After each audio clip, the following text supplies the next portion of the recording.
দেখেন কচুগুলো সিদ্ধ হয়ে একবারে এগুলোর সাথে মিক্স হয়ে গেছে।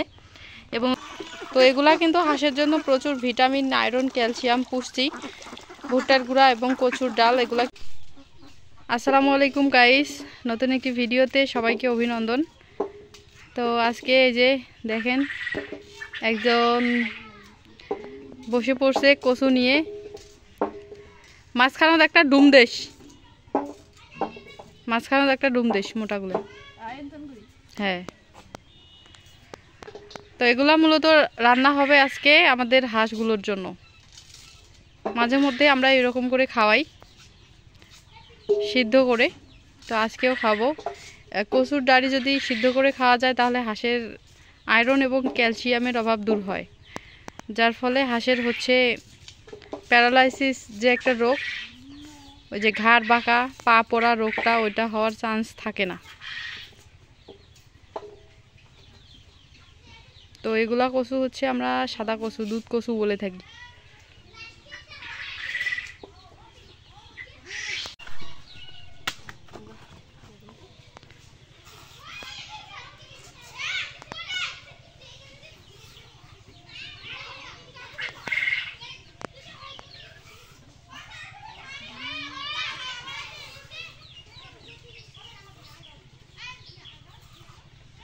কারো যদি কচু লাগে তাহলে আমি এভাবে রান্না করে দিব, কমেন্ট করে জানাবেন। খাওয়ার জন্য না হাঁসের জন্য? খাওয়ার জন্য। এলে কচু? হ্যাঁ। মানুষের ঠেকা পড়ে নাই, এলে খাবে। এলা কত লোকের ঠেকা পড়বে।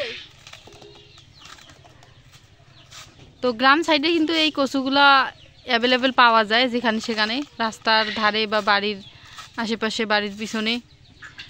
তো আমিও কিন্তু এগুলা হচ্ছে আমার বাড়ির ওই আশেপাশেই ওগুলা ছিল, ওইখান থেকে তুলে আনলাম, সমস্যা নেই। কাট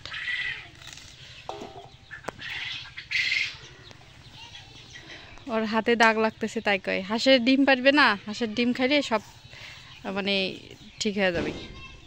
কষ্ট করি কচু কাটি খাওয়া।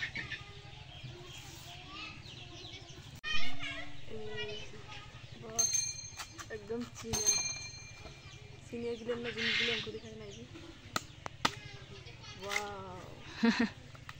তো এই যে উপরের যে আবরণটা, উপরের ছালটা, এটা কিন্তু তুলে দিতে হয়, না হলে কিন্তু এই উপরের ছালটা কিন্তু খুব মোটা, ডবল, এটা সিদ্ধ হতে চায় না। আর এটার জন্য ওই কচুর যে ডাঁড়িগুলা ওগুলা সফট হয় না, নরম হয় না, যার ফলে হচ্ছে অনেকটা মানে কীরকম লাগে আর কি, ময়লার মতো ঢিকা ঢিকা হয়।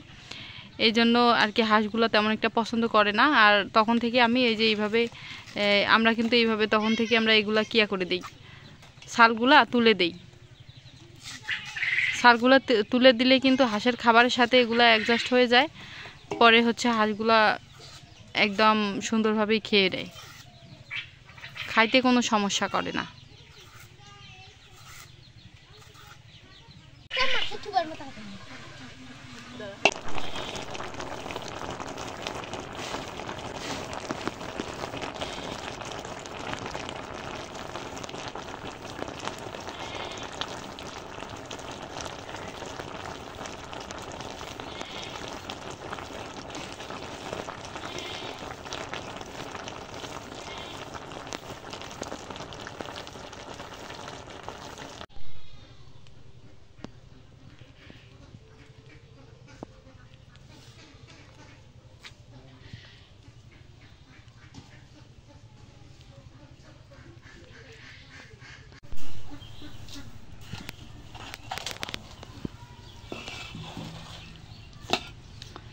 তো এই যে দেখেন আমার হচ্ছে এগুলা রান্না করে নেওয়ার পর এখন আমি এগুলাতে কিছু ভুট্টার গুঁড়া আমি মিক্স করে দিলাম। আমি ধানের ভুসি হাঁসগুলোকে দেই না, কেননা হাঁসগুলো হচ্ছে ধানের ভুসি অপচয় করে। এই যে এগুলা হচ্ছে এইভাবে আমি ভুট্টার ভেঙে এনে হাঁসগুলোকে খাওয়াই। তো ভুট্টার গুঁড়া রান্না করি নাই, ভুট্টার গুঁড়া গোটাল অবস্থায় কাঁচা অবস্থায় দিয়ে দিলাম, রান্না করলে ওগুলোর সব দেয় না। এবং হচ্ছে এইখানে হচ্ছে ভাত আছে, ভাত বলতে 1 কেজি চাল, আর আমি যে কচুগুলো সিদ্ধ করে নিলাম এগুলো ওই যে দেখেন খাবার তৈরি। এখন আমি হচ্ছে এগুলা একটু ঠান্ডা করে নেব এবং এগুলা হচ্ছে মিক্স করে সুন্দর মতো এখন হাঁসগুলোকে খাইতে দিব। তো এই যে দেখেন আমি হাঁসের জন্য খাবার রেডি করলাম, একদম পারফেক্ট হাঁসের খাবার।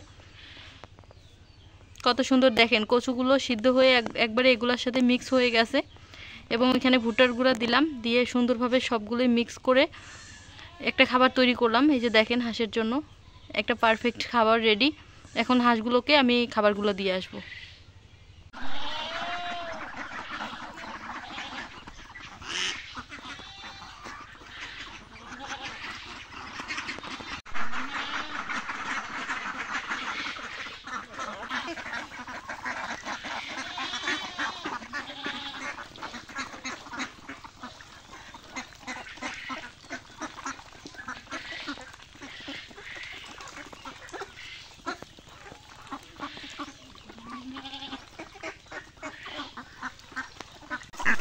তো আমি যেভাবে খাবার তৈরি করলাম হাঁসের জন্য, এটা কিন্তু একটা সম্পূর্ণ নতুন টেকনিক। তো হয়তো অনেকেই এটা জানে কি না জানি না, তবে আপনারা আমার এই ভিডিওটা দেখে আপনারা এই পদ্ধতি অবলম্বন করতে পারেন। যখন হচ্ছে হাঁসের দেখবেন যে খাবার সংকট পড়ছে, খাবার শর্ট পড়ছে, তখন আপনারা এইভাবে মানে কচু বা অন্য কিছু মিক্স করে হাঁসের জন্য খাবার তৈরি করতে পারবেন। এটা কিন্তু আপনাদের জন্য ভালো একটা ফর্মুলা হবে। আমি কিন্তু সচরাচর হাঁসগুলোকে ধান খাওয়াই, গোটাল ধান। তবে ধান হচ্ছে আজকে আমার সকাল থেকে শেষ হয়ে গেছিল। আজকে আমি সকালে ধান খাইতে দিছিলাম, কিন্তু দুপুরেরটা এবং হচ্ছে রাতেরটা হয় নাই। যার জন্য আমি হচ্ছে আমরা যে চালগুলো দিয়ে ভাত রান্না করে খাই, আমাদের খাবার চালগুলো, ওগুলা 1 কেজি সিদ্ধ করে নিলাম। আর আপনারা দেখলেন যে কতগুলো কচুর ডাল কাটলাম। এখন হচ্ছে ওগুলা প্রায় সিদ্ধ করে নিছিলাম আধা ঘন্টারও বেশি, জাল করে নিয়ে তারপর হচ্ছে মিক্স করে ভুট্টার গুঁড়া দিয়ে এইভাবে দিয়ে দিলাম। এই যে দেখেন 1 গামলা খাবার খেয়ে ফেললো, আর অল্প একটু অবশিষ্ট আছে। তো এগুলা কিন্তু হাঁসের জন্য প্রচুর ভিটামিন, আয়রন, ক্যালসিয়াম, পুষ্টি। ভুট্টার গুঁড়া এবং কচুর ডাল এগুলা কিন্তু হাঁসের জন্য খুবই মানে পুষ্টিকর খাবার। তো আমি এগুলা দিয়ে থাকি এবং আজকেও বিশেষ করে এগুলা দিছি, কেননা আজকে খাবার শর্ট ছিল এই জন্য। তো অর্ধেকগুলো আমি কিন্তু রেখে দিছি এখানে, অর্ধেকগুলো, আর অর্ধেকগুলো আমি রাতের জন্য রেখে দিছি। তো ওগুলো আমি হচ্ছে সন্ধ্যার সময় দিয়ে দিব।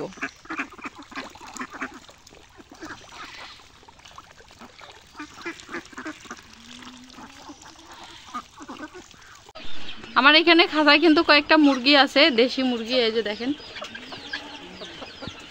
তো এই দেশি মুরগির জন্য ওইখানকার কিছু খাবার, এই যে 1 বাটি খাবার আমি নিয়ে আসলাম। এখন হচ্ছে এই খাবারগুলো ওইখানে দিয়ে দিব। দে তো